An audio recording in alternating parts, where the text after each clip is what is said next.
Hello friends, ഞാൻ അനിറ്റ്. കുമ്മായം എന്തിനാണ് മണ്ണിൽ ചേർക്കുന്നത് അല്ലെങ്കിൽ എപ്പോഴാണ് മണ്ണിൽ ചേർക്കുന്നതെന്ന് നമുക്കിന്ന് നോക്കാം. മണ്ണിൻ്റെ അമ്ല സ്വഭാവം അല്ലെങ്കിൽ അസിഡിറ്റി കുറയ്ക്കാൻ വേണ്ടിയാണ് നമ്മൾ കുമ്മായം മണ്ണിൽ ചേർക്കുന്നത്. പ്രത്യേകിച്ചും ഈ മഴക്കാലം കഴിഞ്ഞുള്ള കൃഷികൾക്ക് നമുക്ക് കുമ്മായം നമ്മുടെ മണ്ണിൽ ചേർക്കേണ്ടത് അത്യാവശ്യമാണ്. കാരണം മേൽമണ്ണൊക്കെ ഒഴുകിപ്പോയിട്ടുണ്ടാവും. അങ്ങനെ അസിഡിറ്റി കൂടുതലായിരിക്കും അല്ലെങ്കിൽ അമ്ല സ്വഭാവം കൂടുതലായിരിക്കും നമ്മുടെ മണ്ണിനിപ്പോൾ. സ്വാഭാവികമായിട്ട് നമ്മൾ സാധാരണ മണ്ണ് പരിശോധിച്ചില്ലെങ്കിൽ തന്നെ നമുക്ക് മനസ്സിലാവുന്നതാണ് നമ്മുടെ കേരളത്തിൻ്റെ കാലാവസ്ഥയിൽ അസിഡിറ്റി കുറയ്ക്കാൻ വേണ്ടി നമ്മൾ കുമ്മായം ചേർക്കേണ്ടത് അത്യാവശ്യമാണ്.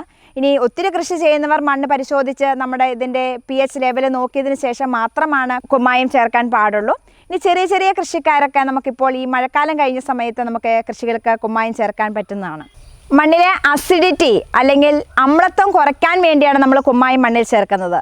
അപ്പോൾ പവറോ ഹൈഡ്രജൻ ഏകദേശം ഒരു 6.4 തൊട്ട് ഒരു 6.8 അല്ലെങ്കിൽ 7 നിൽക്കുകയാണെങ്കിൽ അതാണ് നമ്മുടെ മണ്ണിന് ഏറ്റവും നല്ലത്, കൃഷിക്ക് ഏറ്റവും നല്ലത്. അല്ലെങ്കിൽ നല്ല രീതിയിൽ നമ്മുടെ കൃഷി വിജയകരമാവുകയില്ല, അല്ലെങ്കിൽ അത് പച്ചക്കറി വിലകളെ ബാധിക്കും. ഇനി നമ്മൾ എപ്പോഴാണ് മണ്ണിൽ ചേർക്കേണ്ടത്?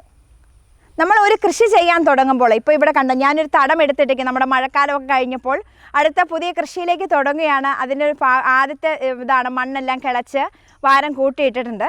ഇനി അടുത്ത സ്റ്റെപ്പ് എന്ന് പറയുന്നത് ഇതിനകത്ത് കുമ്മായം ആഡ് ചെയ്യുകയാണ്. അപ്പോൾ ഇങ്ങനെ കുമ്മായം ആഡ് ചെയ്യുമ്പോൾ നമ്മൾ ശ്രദ്ധിക്കേണ്ട കാര്യങ്ങളാണ്. അപ്പോൾ നമുക്ക് ചെയ്യാൻ പറ്റുന്നത്, ഇപ്പം ഇവിടെ നനഞ്ഞു കിടക്കുന്ന മണ്ണാണ്. കുമ്മായം ഇടുമ്പോൾ നനവുള്ള മണ്ണിലേക്ക് വേണം നമ്മൾ കുമ്മായപ്പൊടി വിതറുവാൻ വേണ്ടി.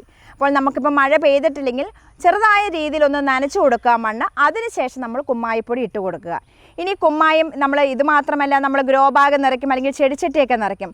അതും നമ്മൾ ഒരു കാര്യം ചെയ്യുക, മണ്ണിൻ്റെ കൂടെ ഈ കുമ്മായപ്പൊടിയും കൂടി ഇട്ട് വെയിൽ കൊളിച്ച് ട്രീറ്റ് ചെയ്തതിന് ശേഷം വേണം മറ്റു വളങ്ങൾ ചേർക്കാൻ വേണ്ടി. നമ്മൾ കുമ്മായം മണ്ണിലേക്ക് ഇട്ടിട്ട് ഒരു 10-15 ദിവസത്തിന് ശേഷം വേണം നമ്മൾ മറ്റു വളങ്ങൾ മണ്ണിൽ ചേർക്കുവാൻ. ഗ്രോ ബാഗ് നിറയ്ക്കുമ്പോൾ അല്ലെങ്കിൽ ചെടിച്ചിട്ട് നിറയ്ക്കുമ്പോൾ നമ്മൾ കുമ്മായപ്പൊടി ആദ്യം ഇടണം എന്ന് പറഞ്ഞു. ഇനി എത്രമാത്രം ഇടണം അതും എല്ലാവർക്കും ഒരു സംശയമുണ്ട്. നമ്മൾ ഒരു ടേബിൾ സ്പൂൺ, ഒരു ഗ്രോ ബാഗിൽ ഒരു ചെടിച്ചിട്ട് നിറയ്ക്കാൻ വേണ്ടി 1 ടേബിൾ സ്പൂൺ കുമ്മായപ്പൊടി മാത്രം ഇട്ട് കൊടുത്താൽ മതി. കാരണം ഇത് കൂടുതലാവാനും പാടില്ല. pH ലെവൽ കൂടുതലായി പോയാൽ, അതായത് ആൽക്കലൈൻ സ്വഭാവം കൂടുതൽ അല്ലെങ്കിൽ ബേസിക് നേച്ചർ കാണിക്കും, അല്ലേ, ക്ഷാര സ്വഭാവം കൂടുതൽ കാണിക്കും. ഒരു 10ലേക്കൊക്കെ പറഞ്ഞാൽ നമ്മുടെ പച്ചക്കറി വിളകളെ ബാധിക്കും. അതുകൊണ്ട് ഇതിൻ്റെ അളവ് കൂടിപ്പോവാനും പാടില്ല. ആവശ്യത്തിന് ഇപ്പോൾ ഒരു ഗ്രോ ബാഗ് ചെടിച്ചിട്ടിക്കൊക്കെ 1 ടേബിൾ സ്പൂൺ എന്ന കണക്കിൽ മാത്രം നമ്മൾ കുമ്മായപ്പൊടി ചേർത്താൽ മാത്രം മതി. നമ്മുടെ ചെടിച്ചിട്ടിയും ഗ്രോ ബാഗും നിറയ്ക്കുമ്പോൾ 1 ടേബിൾ സ്പൂൺ കുമ്മായപ്പൊടി ഇട്ട് കൊടുക്കണം എന്ന് പറഞ്ഞു. അപ്പോൾ അതിന് മണ്ണ് നനവുള്ളതായിരിക്കണം, അല്ലെങ്കിൽ ഈർപ്പമുള്ള മണ്ണിലേക്ക് വേണം നമ്മൾ കുമ്മായപ്പൊടി ഇട്ട് കൊടുക്കുവാൻ വേണ്ടി. അതാണ് നമ്മുടെ മണ്ണിന് കൂടുതൽ നല്ലത്. അതും ഒരു കാര്യം ശ്രദ്ധിക്കുക. നമ്മുടെ മണ്ണിലെ കുമ്മായം ചേർക്കുമ്പോൾ അമ്ല സ്വഭാവം അല്ലെങ്കിൽ അസിഡിറ്റി കുറയ്ക്കാൻ സാധിക്കും. അത് എല്ലാ വിളകൾക്കും നല്ലതാണ്. അതുപോലെ തന്നെ നല്ലതാണ് ബാക്ടീരിയൽ വാട്ടം പോലെയുള്ള മാരക രോഗങ്ങൾ ഉണ്ടാക്കുന്ന സൂക്ഷ്മാണുക്കളെ ഇത് നശിപ്പിക്കും. അപ്പോൾ നമ്മൾ കൃഷി ചെയ്യുന്നവർ തീർച്ചയായും നമ്മൾ അറിഞ്ഞിരിക്കുക, കുമ്മായം ഉപയോഗിക്കേണ്ട വിധം അറിഞ്ഞിരിക്കുക. ഇനി ഞാനിവിടെ കുമ്മായം ഇന്ന് ഇട്ട് കഴിഞ്ഞാൽ ഒരു 10 അല്ലെങ്കിൽ 15 ദിവസം കഴിഞ്ഞിട്ട് മാത്രമാണ് ഇതിനകത്തേക്ക് ജൈവവളങ്ങൾ ചേർക്കുകയുള്ളൂ. അതായത് ഇതിനകത്തേക്ക് ഞാൻ ഇനി ചേർക്കാൻ പോകുന്നത് ചാണകപ്പൊടിയും വേപ്പിൻ പിണ്ണാക്കും എല്ലുപൊടിയും കൂടിയാണ് ചേർക്കുന്നത്. അത് ചേർക്കണമെങ്കിൽ ഈ കുമ്മായം ഇട്ട് നമ്മളിത് കൊത്തി ഇളക്കിയതിന് ശേഷം ഒരു 10 അല്ലെങ്കിൽ 15 ദിവസം, 15 ദിവസം ആവുകയാണെങ്കിൽ ഏറ്റവും നല്ലത്. അല്ലെങ്കിൽ ഒട്ടും സമയമില്ലാത്തൊരു 10 ദിവസമെങ്കിലും കാത്തിരിക്കും. അതിനുശേഷം മാത്രമാണ് മറ്റുള്ള വളങ്ങൾ ചേർക്കുവാൻ പാടുള്ളൂ. അങ്ങനെ നമ്മൾ ഈ കുമ്മായത്തിൻ്റെ ആ ദിവസം കൂടെ കണക്കിലാക്കി വേണം നമ്മൾ വിത്തുകൾ പാകി മുളപ്പിക്കുവാനൊക്കെ വേണ്ടി. അതുപോലെ തന്നെ മുട്ടത്തോട് വളരെ നല്ലതാണ്. കാരണം അതിനകത്തൊരു 95% കാൽസ്യം കാർബണേറ്റ് അടങ്ങിയിട്ടുണ്ട്.